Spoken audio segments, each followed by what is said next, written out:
Olá! Estamos começando mais uma aula de História. Hoje nós iremos falar sobre os primeiros habitantes do Brasil. Vocês sabem quem foram os primeiros habitantes do Brasil?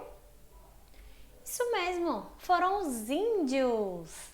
Então hoje nós iremos falar sobre eles, tá? Peguem os livros de vocês, certo? Livro de História, página 9, para a gente acompanhar, certo? A explicação da professora, tá? Então, você conhece os seus antepassados? Conhecem? O que você sabe sobre os povos que viveram há milhares de anos no território que atualmente forma o Brasil? Vocês sabem quem são? Você já tem uma ideia, né? Que são quem? Os índios, né? Eles ajudaram a formar o povo brasileiro, assim como você, como eu, como a mamãe, papai, vovô, vovó, certo? Seus colegas e todas as pessoas que vivem no nosso país. Muito antes do nosso país se chamar Brasil, os povos indígenas já viviam nessas terras. Por isso, eles são considerados os mais antigos habitantes do território. Ou seja, muito antes do Brasil ser descoberto, aqui já viviam os índios, tá? Então, as culturas indígenas são bastante diversificadas. O que quer dizer diversificadas? Variadas, diferentes, tá? Então, os povos indígenas falam mais de 154 línguas diferentes nos dias de hoje. Então, existem 154 línguas diferentes, certo? A língua indígena é como se fosse um inglês, um espanhol, certo? Cada tribo tem a sua língua, tá? Então, eles ocupam áreas em diferentes regiões. Então, cada pedacinho do nosso Brasil existe uma tribo, certo? Então, muitos vivem em florestas, em terras indígenas e também em cidades, tá? Hoje em dia, né, os índios, uma grande maioria não vive mais na floresta. Eles já estão habituados aos costumes que os povos portugueses trouxeram para nós. Então, eles se acostumaram a vestirem roupas, a viver nas cidades, eles trabalham, certo? Moram em casas normais, não são em ocas, tá? Então, vamos lá. Na época em que os portugueses chegaram ao Brasil, os povos indígenas falavam mais de 1.300 línguas. Muito, né? Só que ao longo dos séculos de colonização, muitas etnias desapareceram. As etnias são cada tribo, certo? E os grupos que sobreviveram lutam até os dias de hoje para preservar sua cultura e identidade.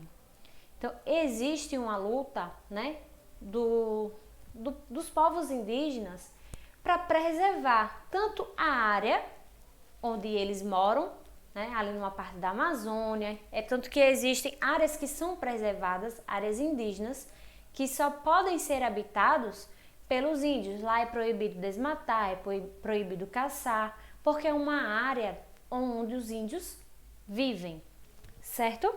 Então, eles estão lutando para manter viva a cultura deles, a língua e seus costumes, tá? Essa imagem que tem aí no livro de vocês, né, tá mostrando o fotógrafo José Medeiros conversando com o indígena da etnia Xavante, certo? Xavante é um tipo de tribo, né, quando participou de uma expedição na região onde atualmente está localizado o Parque Indígena do Xingu. Então, vamos aí para o jogo rápido, tá? Observe a foto acima e responda. Existiram ao longo do tempo trocas culturais entre os povos indígenas e os descendentes de europeus? Justifique sua resposta com elementos da foto. Aí nessa foto vocês estão vendo, né? Que está acontecendo o quê? Uma troca de conhecimento, né? O fotógrafo está mostrando a sua câmera ao indígena. Estão vendo que existe essa troca? Vamos lá. É verdade? A incorporação de alguns costumes europeus pelos povos indígenas fez com que eles deixassem de ser indígenas com o tempo. E aí, isso é verdade? Pesquisem, certo? Então vamos a alguns costumes indígenas, tá? Então, no Brasil, atualmente existem mais de 240 povos indígenas. Cada povo indígena tem hábitos e tradições específicos, mas apesar da diversidade, existem semelhanças entre eles que podem ser identificadas, como a pintura corporal. A pintura corporal ela é uma arte muito importante para os povos indígenas. É um símbolo, simboliza o papel que os indivíduos ocupam dentro de sua comunidade, os momentos vividos pelo grupo e os rituais sagrados. Então, toda vez que acontece algum tipo de festividade na tribo, eles têm o costume de se pintar, certo? A pintura marca ocasiões como casamentos, mortes, adoecimentos, que são as doenças, tá? A passagem para a vida adulta, quando a criança, o pré-adolescente está entrando na fase adulta e entre outros momentos, tá? Como são feitas essas tintas? Então, as tintas, elas são feitas de resinas vegetais, como do fruto do urucum e do genipapo. Então, eles fazem essa mistura. Com essa mistura, eles vão criando um pigmentozinho que vai dando uma cor, um vermelho, um preto, e assim eles conseguem pintar o corpo deles, certo? Também é comum os desenhos feitos nos corpos tenham elementos geométricos como triângulos, quadrados, retângulos, linhas retas paralelas ou mesmo linhas curvas.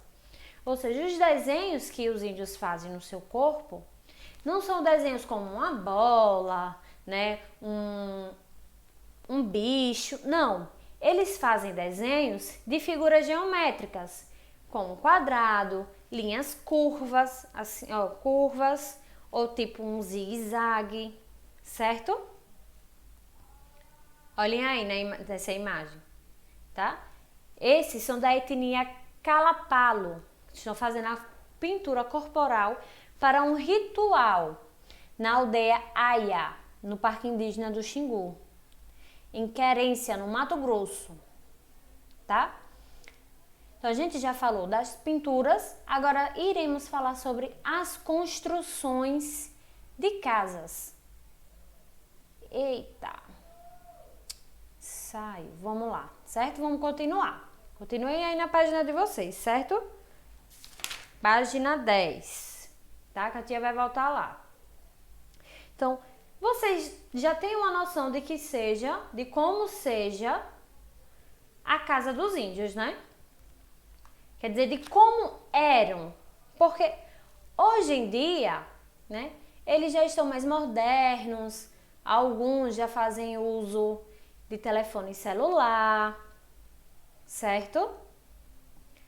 Usam a internet. Eles estão mais modernos, mais civilizados, tá?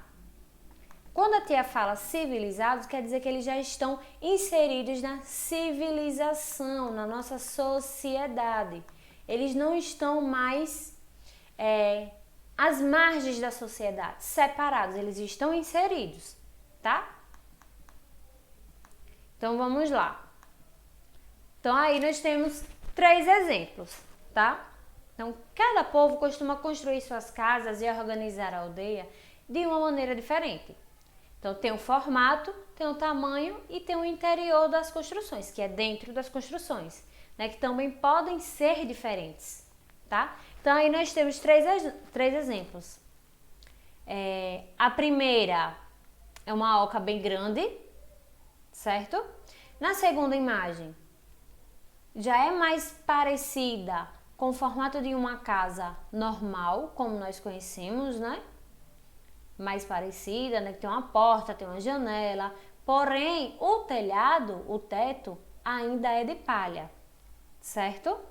Na terceira imagem, nós já temos um formato também diferente, certo? Como se fosse um galpão, não é mais aquele modelo redondo como nós conhecemos nos livros infantis, né? Em reproduções mais antigas. Então, a oca é um nome de origem tupi, é usado para nomear as casas indígenas. Elas podem ser mais arredondadas ou ter outros formatos, como retangular e triangular.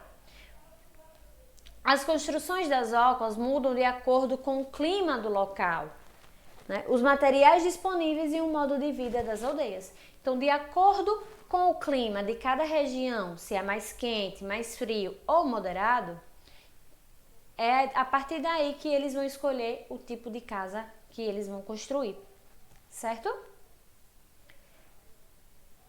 Agora vamos falar sobre a agricultura, a caça, pesca e coleta. Então, as atividades fundamentais para os povos indígenas estão relacionadas ao ambiente em que vive, pois eles são extraídos os recursos necessários para a sobrevivência. Dessa forma, a agricultura, a caça, a pesca e a coleta são essenciais para a vida cotidiana nas aldeias. Ou seja, eles plantam, colhem para o próprio sustento, tá? Então, eles praticam agricultura, plantam vegetais, hortaliças para o próprio consumo, pescam também para o próprio consumo, caçam também para o próprio consumo, certo? Tudo isso para o consumo próprio e coletivo, que seria o da aldeia, tá? A coivara é uma técnica tradicionalmente utilizada pelos povos indígenas. Ela consiste na utilização rotativa da terra, em que são intercalados períodos de repouso e de cultivo nas áreas de plantio. A coivara é assim, gente, né? Eu tenho um pedacinho de terra, eu plantei, certo? O que eu plantei nesse pedacinho de terra, por exemplo, eu plantei uma batata. Ela cresceu, eu colhi. Quando eu colho, eu vou lá e planto de novo? Não, eu vou deixar aquela terra descansar um período de tempo antes de plantar novamente. Sabe por quê? Porque senão o vegetal, né, aquela terra, ele vai ficar acostumado com aquele tipo de vegetal. Então, se eu for plantar, por exemplo, uma cenoura naquela terra onde eu plantei batata, a cenoura não vai crescer, porque ela está acostumada só com a batata. Então, a coivara é isso, é uma rotatividade, é como se fosse uma roleta, certo? Eu colho, planto, espero crescer, colho e deixo depois aquela terra descansar um pouco para depois colher, plantar e colher novamente, tá? Então, geralmente os homens se ocupam com a limpeza e a preparação da terra. As mulheres se encarregam do plantio e da colheita. As principais espécies cultivadas pelos povos indígenas do Brasil são milho, mandioca, feijão, batata, amendoim e cará. Vocês sabem o que é cará? Não? Pesquisem e anotem para tia, tá? Então, os indígenas eles também fazem artesanatos. Para quê? Para vender também para o próprio consumo, certo? Para poder se sustentarem. Porque tem algumas aldeias que eles já estão mais habituados com os hábitos da sociedade. Eles utilizam papel higiênico, utilizam, como a tia falou, aparelhos celulares. Então eles fazem esses artesanatos, vendem para assim poderem comprar coisas para poder consumirem, certo? Então, para o modo de vida das comunidades indígenas, o artesanato também é uma atividade fundamental, que é por meio dele, já que por meio dele são produzidos diversos utensílios e ferramentas utilizados na agricultura, na pesca, na caça, na alimentação e nas construções. Alguns dos materiais extraídos da natureza para a confecção de objetos artesanais são pena, barro, palha, cascas e cocos. Além disso, os indígenas confeccionam objetos como bonecas e brinquedos.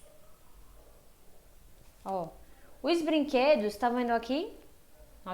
Tem a imagem aí no livro de vocês, né? De 2 bonequinhos, de um brinquedo, e tem aí as crianças que estão brincando com esses brinquedos, tá? Então, as bonecas cajará são importantes elementos da cultura indígena do povo cajará. Elas são feitas artesanalmente e o modo de produção é passado de geração em geração, de mãe para filho, tá? Então, o Instituto do Patrimônio Histórico e Artístico Nacional, que é o IPAM, reconheceu como patrimônio imaterial brasileiro os modos de fazer as bonecas cajará, porque é uma técnica especialmente da tribo cajará, certo? Faz parte daquela cultura. Deu para entender, gente? Então, os indígenas, eles são povos extremamente importantes, fazem parte da cultura brasileira, tá? E foram os primeiros habitantes do nosso país. Eles são os verdadeiros donos do Brasil, certo? Então, nós temos que respeitar a sua cultura, como a culinária, respeitar o modo de vida deles e tudo referente ao que se diz respeito aos indígenas brasileiros. Ok? Faça uma leitura da página 9 e 10, certo? Até construções de casas. Combinado? Só para dar uma aprofundadazinha, tá? Respondam a página 9, que é o do jogo rápido, que é coisa bem leve, e façam essa pesquisa, tá? Onde tem é verdade? Façam essa pesquisa, anotem no caderno de vocês, ou até mesmo aqui no livro, se vocês não estiverem com o caderno, tirem foto e manda pra tia, tá bem? Beijo e até amanhã. Tchau!